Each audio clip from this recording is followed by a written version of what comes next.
Olympic வரலாற்றில் இந்திய ஆடவர் ஹாக்கி அணியினர் 8 தங்கப்பதக்கம் உட்பட 12 பதக்கங்களை இதுவரை கைப்பற்றி ஒரு வரலாற்று சாதனையை நிகழ்த்தி இருக்கிறார்கள். இந்திய ஆடவர் ஹாக்கி அணி கடைசியாக 1980ஆம் ஆண்டு நடைபெற்ற ஒலிம்பிக் போட்டியில் தங்கப் பதக்கத்தை கைப்பற்றியது. அந்த தங்கப் பதக்கத்தின் கதாநாயகன் தமிழ்நாட்டின் தங்க மகன் திரு பாஸ்கரன் அவர்களை தான் நம்ம இப்ப சந்திக்க போறோம். அதற்கு பிறகு 42 ஆண்டுகளுக்கு பிறகு இந்திய அணி மீண்டும் ஒலிம்பிக் பதக்கத்தை தங்கப் பதக்கத்தை கைப்பற்றுமா என்பது தொடர்பாகவும், இந்திய அணி இம்முறை எவ்வளவு வலுவாக இருக்கிறது, எதிரணியை யார் யாரெல்லாம் பலம் வாய்ந்தவர்களாக இருக்கிறார்கள் என்பது தொடர்பாக விரிவாக பேச இருக்கிறோம். வாங்க அவர் வீட்டுக்குள்ளேயே போகலாம். சார் வணக்கம்.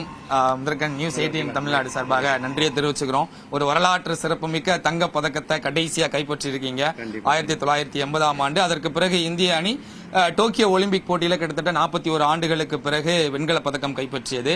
இம்முறை ஹர்மன்பிரீத் தலைமையிலான இந்திய அணி பாரிஸ் புறப்பட்டிருக்காங்க.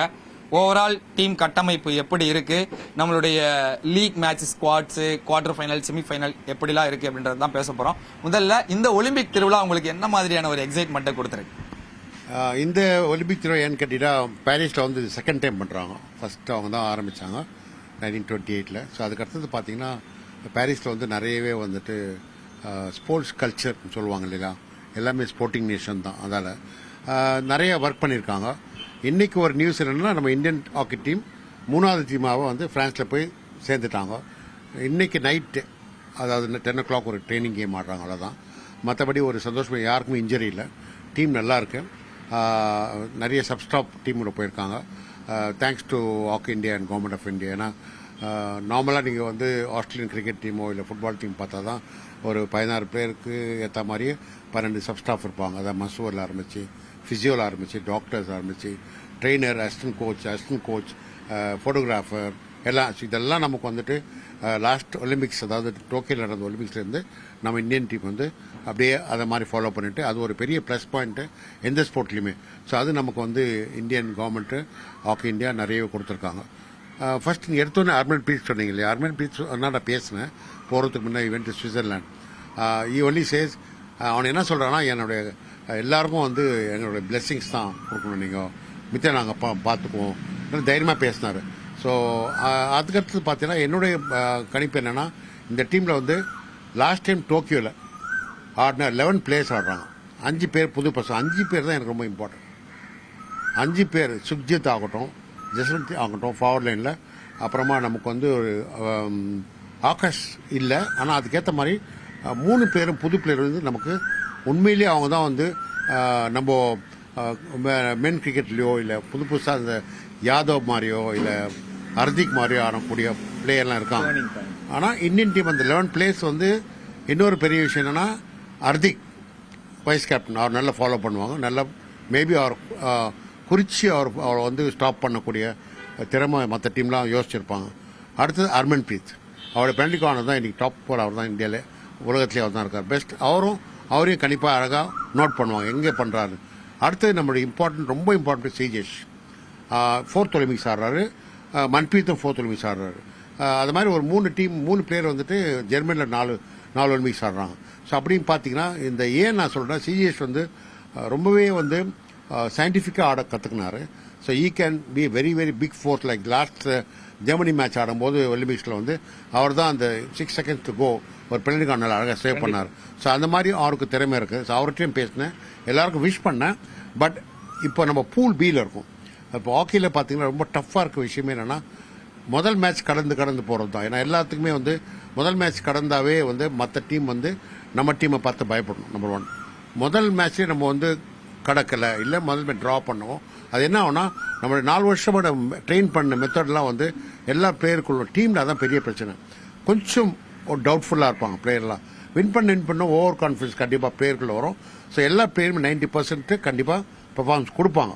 அதுலேருந்து இந்த டீம் பார்த்தா நம்ம இந்தியன் டீம் பூல் பியில் இருக்காங்க. ஃபர்ஸ்ட் எடுத்தோடனே நியூசிலாந்து ஆடுறாங்க. நியூசிலாந்து வந்து சாதாரண டீம் கூட, நியூசிலாண்டும் இந்தியா மாதிரி வளர்ந்த 100 வருஷமாக ஹாக்கி ஆடக்கூடிய நாடு அது. ஆஸ்திரேலியா, நியூசிலாந்து, இந்தியா அந்த காலத்துலேருந்தே ஹாக்கி நிறைய ஆடிருக்காங்க. மிச்ச கண்ட்ரியெல்லாம் வந்து ஒரு 50 வருஷமாக ஹாக்கி ஆடன்னு வச்சுங்களேன். ஸோ நியூசிலாண்டில் வந்து எல்லா கிளப்லையும் ஹாக்கி இருக்குது. அவங்களுக்கும் நல்ல ஹாக்கி என்னென்ன பண்ணணும்னு தெரியும். ஸோ அவங்களும் they'll also come with a bit hard fight. எப்பவுமே ஹார்ட் ஃபைட் தான் வருவாங்க. அது நமக்கு இந்தியா கலந்துடலாம். பட் அகெயின் ஒரு ஃபர்ஸ்ட் எனக்கு எப்பவுமே இருந்து நானும் நேஷனல் கோச்சாக இருக்கேன், எனக்கு ஒரு எக்ஸ்பீரியன்ஸ் இருக்குது. சிட்னி ஒலிம்பிக்ஸில் வந்துட்டு நான் கோச்சாக இருக்கும்போது first match against Australia 2-0 lead பண்ணுறோம். Last 4 minutes to go 2-all draw ஆயிடுச்சு. ஸோ நான் அந்த சரிவு பார்த்தீங்கன்னா நான் மறக்க முடியாது. So that's what I always caution.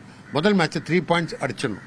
அடிச்சிட்டு என்ன ஆகும்னா மற்ற கண்ட்ரி அடுத்தது பார்த்தீங்கன்னா அர்ஜென்டினா யோசிப்பாங்க நம்ம மட்டும் ஆடுறதுக்கு. ஏன்னா லக்கில் இந்த ட்ராவில் இப்போ நம்ம லாஸ்ட்டாக மேட்ச் ஆடுறது ஆஸ்திரேலியா 2ஆம் தேதி ஆடுறோம்.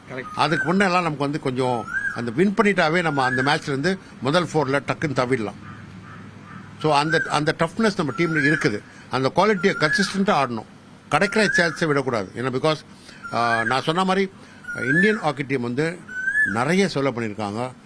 ஹையஸ்ட் நம்ம வந்து ப்ரிப்பரேஷன் நம்ம தான் பண்ணியிருக்கோம் உலகத்திலே. 80 கண்ட்ரியில் ஏஷியன் குவாலிஃபை ஆனாங்க, ஏஷியன் கேம்ஸ் குவாலிஃபை ஆனாங்க. பட் இந்தியன் டீம் தான் ஹையஸ்ட் ப்ரிப்பரேஷன் பெஸ்ட். எல்லா புது டர்ஃப் போட்டு கொடுத்துருக்காங்க பெங்களூரில். ஸோ இதே 24 பிளேயர்லாம் வந்து யூரோப் போயிருக்காங்க. ஸோ கோச்சுக்குள்ள எல்லாருடைய ரெஸ்பெக்ட் டு த பிளேயர்ஸ் இப்போ இருக்க அவர்கிட்ட. ஸோ அதனால் வந்து என்னை பொறுத்த மட்டும் கண்டிப்பாக அவங்க வந்து ஃபர்ஸ்ட் 4 கண்டிப்பாக கடந்தாகணும். அதோடைய ஒரு எக்ஸ்கியூஸே கிடையாது. ஸோ அந்த ஃபர்ஸ்ட் 4 வந்துட்டாவே நமக்கு என்ன ஆகும்னா அதர் 4 டீம் அந்த பக்கம் பாருங்களேன், அந்த பக்கம் Germany, Netherlands, Holland, Great Britain, host France, தென் சவுத் ஆப்பிரிக்கா. ஸோ இந்த ஃபர்ஸ்ட் 4 வந்து இந்த 4 அந்த 4 வரும்போது தான் நம்ம என்ன பண்ணோம் 1-2 அடுத்து என்ன வச்சுக்கணும் 1-2 இருக்கணும். ஏன்னா 1 வந்து it will play against 4. So 2 வந்தால் it will play against 3. So அங்கேயும் ஒரு பெரிய பாயிண்ட். ஏன்னா நம்ம 2000 ரியோவில் அது மாதிரி ஒரு கோட்டை விட்டோம்.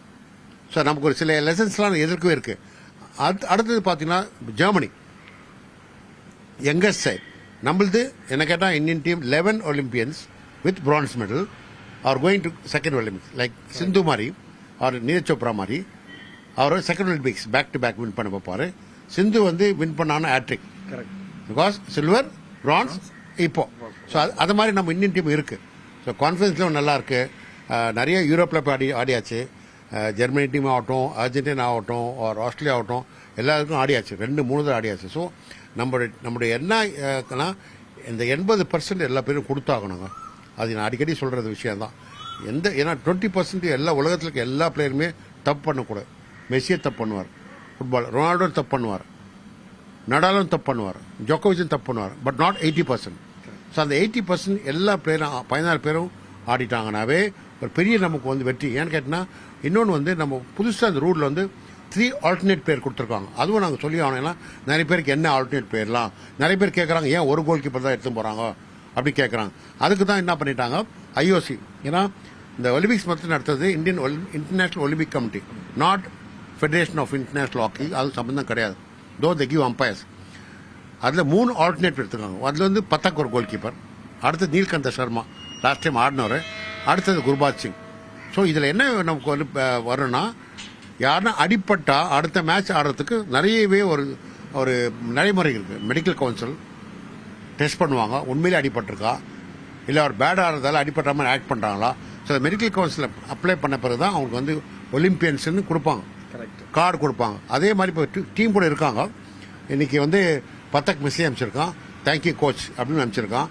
அப்போ பத்தக் சொல்கிறேன் நான் வெளியே தான் இருக்கேன். அப்போ ரூல் வந்து இன்னைக்கு காலையில் இப்போ நீங்கள் வரதால் ரூல்லாம் கேட்டு வச்சுட்டேன். ஏன்னா மக்களுக்கு தெரியணும் இல்லை என்ன ரூல்னு. பார்த்தீங்கன்னா அந்த 3 பேரும் they will stay out side.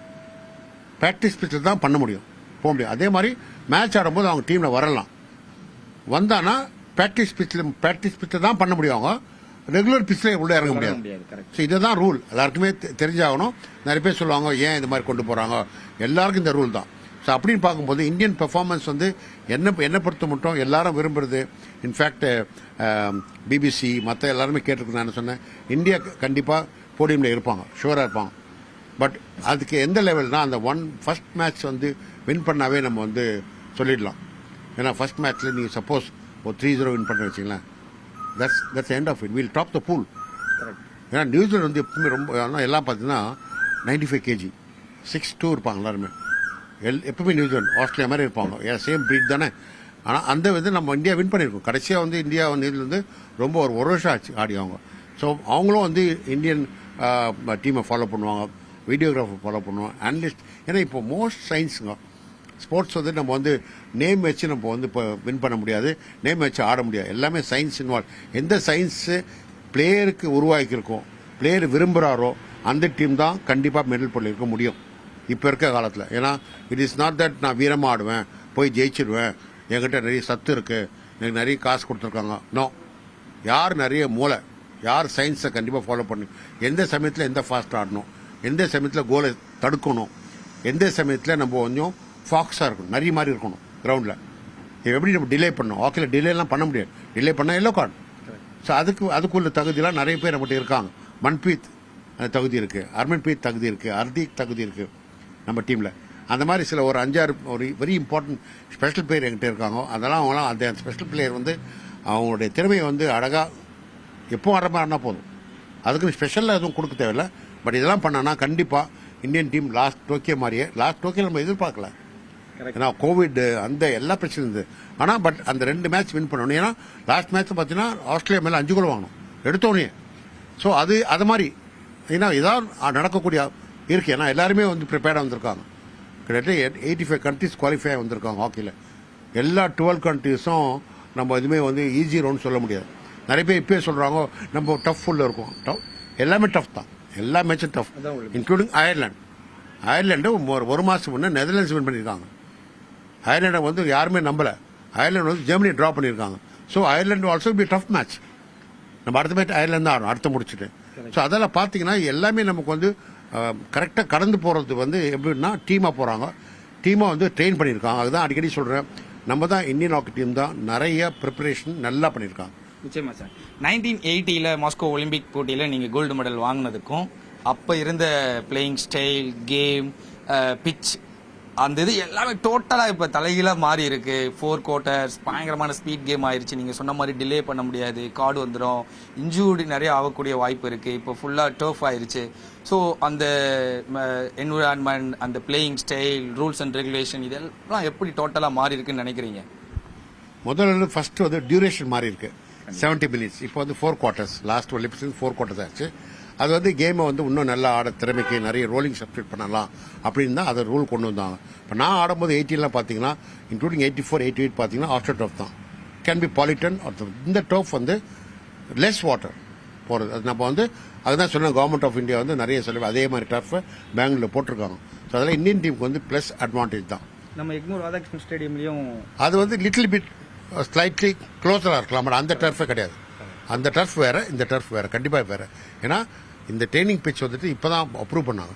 நம்ம ஏஷியன் சாம்பியன் டர்ஃப் ஆனது வந்து அதுவும் பாலிட்டன், பட் அதுக்குள்ளே ஒரு மேபி ஒரு 10-20% கம்மியாக இருக்கலாம் மேபி. பட் ஆனால் நல்ல டிஃப்ரென்ஸ் இருக்காது அப்படி பார்த்தீங்கன்னா. ரெண்டாவது வந்துட்டு நம்மளுடைய சென்ட்ரிக் ஹாக்கி என்னன்னா மிட்ஃபீல்ட் நல்லா ஆடணுங்க. எல்லாம் இப்போ எங்கள் டீமில் ஆடணும், நாங்கள் மிட்ஃபீல்டு எல்லா இந்தியன் டீமில் பார்த்தீங்கன்னா எல்லா ஜாம்புவானுங்க, அஜித் பால் சிங், கிருஷ்ணமூர்த்தி நம்ம தமிழ்நாடு இருக்கார், பாஸ்கரன் எடுத்துக்கோங்க, எல்லாமே மிட்ஃபீல்டு ரொம்ப ஸ்ட்ராங்காக இருக்கும்.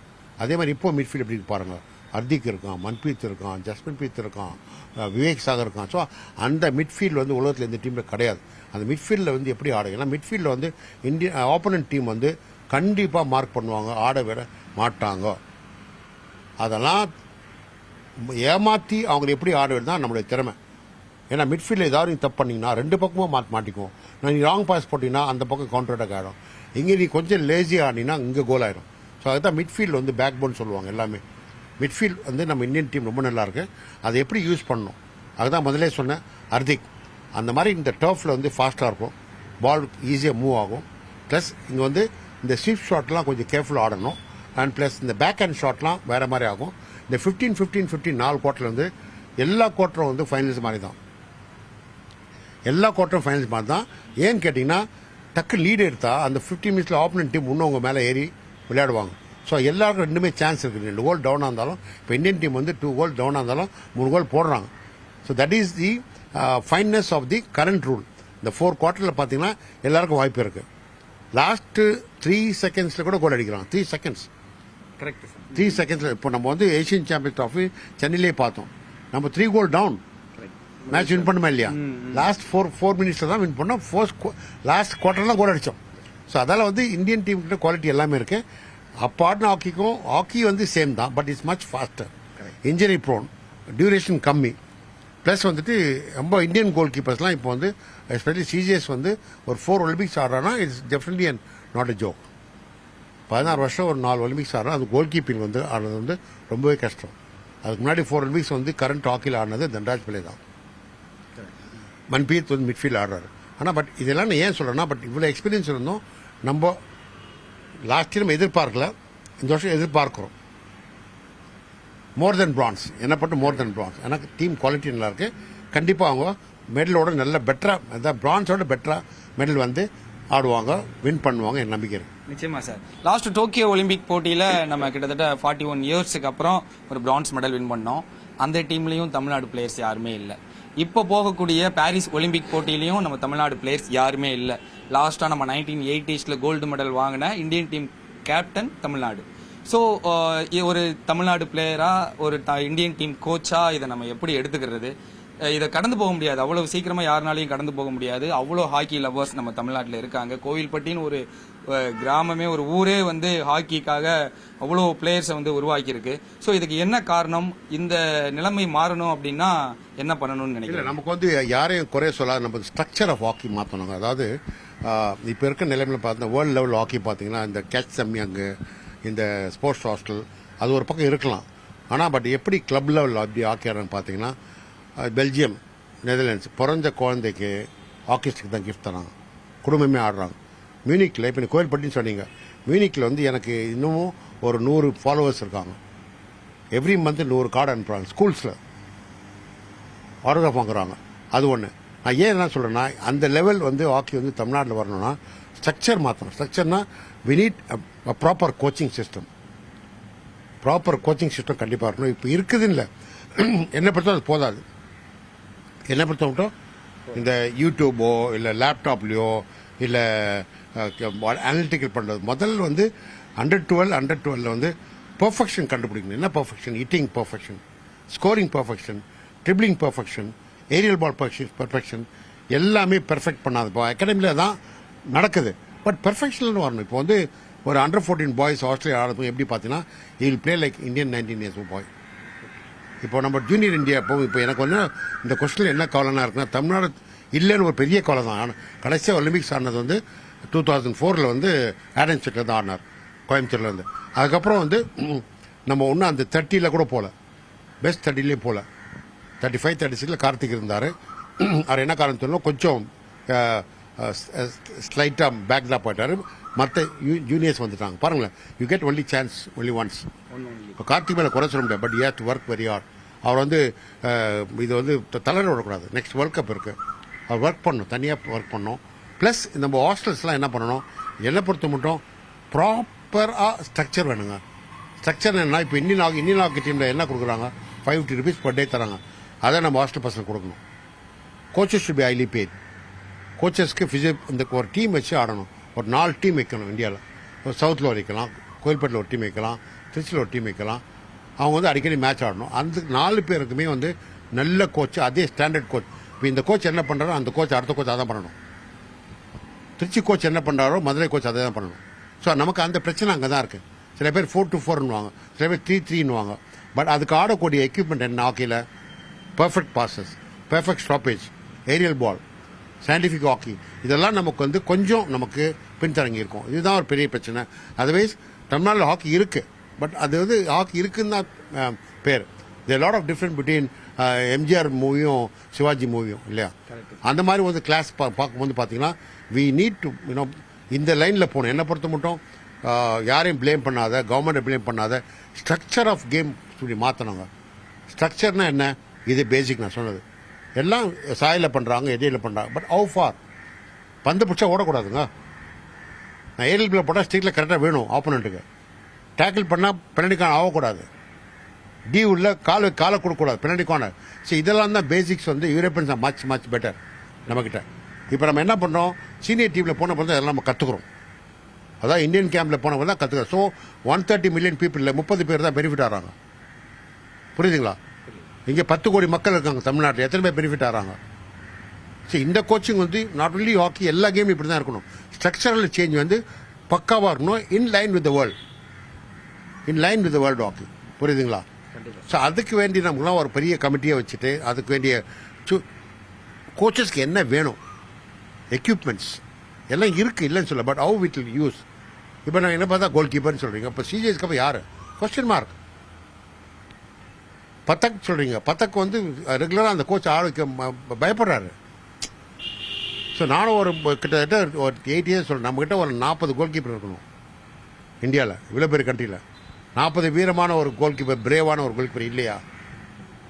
ஸோ எங்கேயும் ஒரு இடத்துல நம்ம விட்டுருக்கோம், எங்கேயும் ஒரு இடத்துல நம்ம சரியாக பண்ணலை.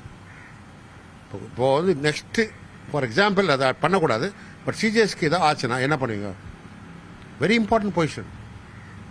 லாஸ்ட் ஒலிம்பிக்ல ஒரு குரூஷியலான டைம்ல ஸ்ரீஜேஷ் தடுத்த அந்த கோல் தான் வந்து இந்தியா போடியம் ஏறுறதுக்கு ஒரு காரணமா இருந்துச்சு. இப்ப ஹாக்கியில் மட்டும் இல்லாம நிறைய விளையாட்டு போட்டிகள்ல சயின்ஸ் ரொம்ப இன்வால்வ் ஆயிருச்சு. சயின்ஸையும் ஸ்போர்ட்ஸையும் பிரிக்க முடியாத ஒரு நிலைமைக்கு இப்ப விளையாட்டு உலகம் வந்திருக்கு. ஸோ அந்த அறிவியல் வளர்ச்சி நம்ம ஹாக்கியில, அதுவும் தமிழ்நாடு ஹாக்கியில வந்து இம்ப்ளிமெண்ட் ஆயிருக்கு அப்படின்னு ஃபீல் பண்றீங்களா? இல்ல என்ன ஸ்டேஜ்ல நம்ம இருக்கோம் அந்த சயின்ஸ்ல? என்ன கேட்டு இப்பதான் அவங்க டெஸ்ட் பண்ண ஆரம்பிக்கிறாங்க. அதாவது டெஸ்டிங்லாம் கரெக்ட் தான். இப்போ ராமச்சந்திரா ஸ்போர்ட்ஸ் சயின்ஸில் தான் SDAT ஹாக்கி பாய்ஸ் மற்ற அத்லெட்ஸ்லாம் வந்து டெஸ்ட் பண்ணுறாங்க. நான் என்ன சொல்கிறாங்க, ஹாக்கியில் குறிப்பிட்ட 10 இயர்ஸ்லேயே ஆரம்பிக்கணும். இந்த இப்போ 10 இயர்ஸ் நீங்கள் பார்த்தீங்கன்னா சாட்டர்டே சண்டே பார்த்தீங்கன்னா ஒரு கிரவுண்டு ஃபுல்லாக குழந்தைங்க தான் இருக்கணும். 100 பேர் ஆடணும் எக்மோரில், வேறு ஒன்றும் பண்ணக்கூடாது. 100 பேர் வந்து அவங்க ட்ரிப்ளிங் பண்ணலாம், அவங்க அடிக்கலாம், டீம் ஆடக்கூடாது, ஒரு கலப்படமாக ஆடணும், full kit proper kick. So அவங்க இம்ப்ரூவ் பண்ணுவாங்க. நம்ம ஏரியல் மேலேருந்து உட்காந்து கோச்சஸ்லாம் பார்த்து எந்த குழந்தை நல்லா ஆடுது, எந்த பெண் குழந்தை நல்லா ஆடுது, எந்த தம்பி நல்லா ஆடுறான், அதை நம்ம டேக்கிள் பண்ணி அதை அளவு கொண்டு வரலாம். ஸோ இதுதான் வந்து நம்ம டெவலப்மெண்ட்டில் வந்து நம்ம வந்து என்ன பண்ணணும்னா நியூ திங்ஸ் கொண்டு வரணும். தேர் ஆர் கோச்சஸ் இல்லைன்னு சொல்ல, கோச்சஸ் அப்டேட்டும் பண்ணுறாங்க, பட் கிரவுண்டில் நம்ம எக்ஸிபிட் பண்ணி காமிக்கணும். It is not hockey is not played in laptop, please mind it. எந்த ஸ்போர்ட்மே லேப்டாப்பில் ஆடினாலும் கிடையாது. லேப்டாப்பில் கற்றுக்கலாம், ஆப்போனண்ட்டை பற்றி தெரிஞ்சுக்கலாம், பட் எக்ஸிக்யூட் கிரவுண்டில் பண்ண யார் பண்ணணும்? பிளேயர் தான் பண்ணணும். ஸோ அதுக்கு ஏற்ற மாதிரி யார் கோச்சிங் கோச் வந்து அந்த மாதிரி எக்ஸிக்யூஷன் சொல்லித்தரணும். இந்த பந்து இந்த இடத்துல போடக்கூடாதுன்னு ஏன் தெரியணும், ஏன் நான் போடக்கூடாது, ஏன் இந்த பக்கம் போகக்கூடாது அப்படின்னு தெரியணும். புரியுதுங்களா? So it is how Australia develops.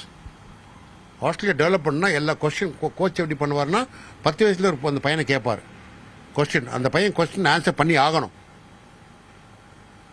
அந்த பையன் கேட்பான், நான் ஏன் கோச் இந்த பக்கம் நான் போகக்கூடாதுன்னு கேட்பான்.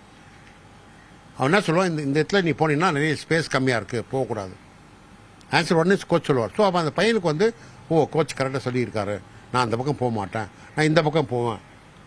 இன்ஸ்டர் going on the right I go on the left. So பையன் யோசிக்க ஆரம்பிப்பான். இதுதான் கோச்சிங்.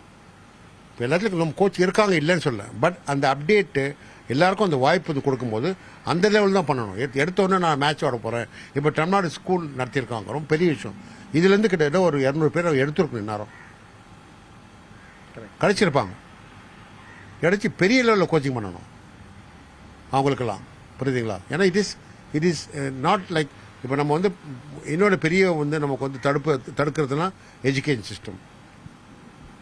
14 வயசானவொன்னே அந்த பையனை படிக்க வச்சிடறாங்க. அந்த 3 வருஷம் 4 வருஷம் ஓடினது விளையாடினதெல்லாம் வந்து வேஸ்ட் ஆகுது. ஸோ அதுக்கு என்ன நம்ம ஆன்சர், எந்த கொஸ்டின் மார்க், எந்த ஆன்சர்? ஏன்னா அப்பா அம்மாவுக்கு பதில் சொல்லணும் இல்லையா? கண்டிப்பாக நான் என் பையனை என்ன பண்ணணும் அப்படின்னு யோசிப்பாங்க. அவன் கேரியர் எப்படி இருக்குன்னு தெரியணும். படிப்பு இல்லாத பொருள் ஐடி பண்ணுவான், இல்லை கம்ப்யூட்டர் சயின்ஸ் பண்ணுவான், இல்லை இன்ஜினியரிங் பண்ணுவான், இல்லை மெடிசன் பண்ணுவான் இருக்குது. ஸ்போர்ட்ஸ் என்ன இருக்குது? ஸோ அது ஒரு கொஸ்டின் மார்க். அது எப்படி நம்ம வந்து அதெல்லாம் ஜெர்மனியில் பார்த்தா கரெக்டாக பண்ணிடுறாங்க, யூஎஸில் பார்த்தா கரெக்டாக பண்ணுறாங்க. படிப்புக்கு முக்கியத்துவம் தராங்க, ஆனால் லேட்டாக தராங்க. விளையாட்டு பேர் படின்றாங்க. நம்ம 16 வயசுல எஸ்எல்சி முடிக்கணுன்ற, அவங்க 20 வயசுல எஸ்எல்சி முடிக்கலான்றாங்க. அந்த ரூல் கொண்டு வாங்க. புரியுதுங்களா? அப்படி தான் நம்ம ஸ்போர்ட்ஸ் வளர்க்கணும். சாம்பியன்ஸ் உருவாக்கணும், அப்படி தான் வர முடியும். இல்லாட்டி ரொம்ப கஷ்டம். வந்து படிப்பை கரெக்டாக வச்சுட்டு 16 வயசுல நீ ஒலிம்பிக்ஸ்னா போக முடியாது.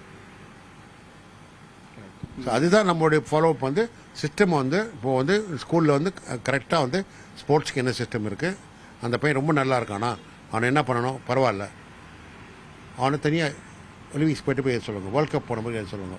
நிறைய பேர் அரியர்ஸ் வச்சு எக்ஸாம் போகிறாங்க. ஸோ அவனுக்கு மென்டலில் என்ன இருப்பான், நான் அப்போ எக்ஸாம் எழுதணுமோ அப்படின்னு நினைப்பான் இல்லையா? ஸோ இதெல்லாம் தான் ஒரு பெரிய ஸ்ட்ரக்சரல் சேஞ்சஸ். வந்து போத் வீட்டுலேயும் ஸ்ட்ரக்சரை மாற்றணும், வெளியே ஸ்ட்ரக்சரை மாற்றணும், விளையாடுற குழந்தை ஸ்ட்ரக்சரை மாற்றணும். அந்த ஸ்ட்ரக்சரை அவங்க பிலீவ் பண்ணணும். அதான் ஹாக்கி வந்து என்னை பொறுத்த மட்டும் இந்த ஸ்ட்ரக்சர்னா அதான். நாட் யாரையும் வந்து இந்த அசோசியேஷன் சரியில்லை, இவங்க சரியில்லை அப்படி சொல்லி சொல்லி காலங்காலம் சொல்லினே இருப்பீங்க. இப்போ என்ன முடிவு, எங்கே ஆரம்பிச்சிங்க? இந்த ஸ்கூல் ஹாக்கி வந்து நல்ல ஆரம்பம். என்னை பொறுத்த மட்டும் 5,000 பேர் ஆடிக்குன்னு சொல்கிறாங்க. நான் போயிருக்கேன். பட் ஆனால் 200 அட்லீஸ்ட் 200 டேலண்டாக கண்டிப்பாக இருந்திருக்கணும், மேலே இருக்கலாம். அதை வச்சு நீங்கள் ஆரம்பிக்கலாமே. நிச்சயமா சார், நிச்சயமா.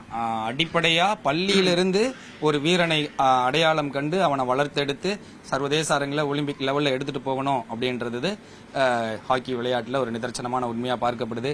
இவ்வளவு நேரம் பாரிஸ் ஒலிம்பிக் போட்டியில் இந்திய அணிக்கு அந்த குரூப் சுற்றுல யார் யாரெல்லாம் கடுமையான போட்டியாக இருப்பாங்க, குரூப் சுற்று மட்டும் கிடையாது, காலிறுதி போட்டி, அரையிறுதி போட்டி, இறுதி போட்டின்னு ஒவ்வொரு போட்டியுமே வந்து நம்மளுக்கு ஒரு கடுமையான போராட்டமான ஒரு விளையாட்டாக தான் இந்த ஹாக்கி இருக்கும். முதல் போட்டி எப்படி நம்ம வெற்றி வசப்படுத்துறோமோ அதுக்கு ஏற்ற மாதிரி தான் அந்த ஒலிம்பிக் போட்டியே டிராவல் ஆகும். 1980 நீங்க அந்த தங்கப்பதக்கம் வாங்கிய மொமெண்ட்டையும் அதே மாதிரி இம்முறை பாரிஸ்லயும் நிறைவேற்றுவாங்க நமது வீரர்கள் அப்படின்ற ஒரு நம்பிக்கையை கொடுத்திருக்கிறீங்க. நிச்சயமா உங்களுடைய நேரத்திற்கு மிக்க நன்றி சார். நன்றி. Thank you sir.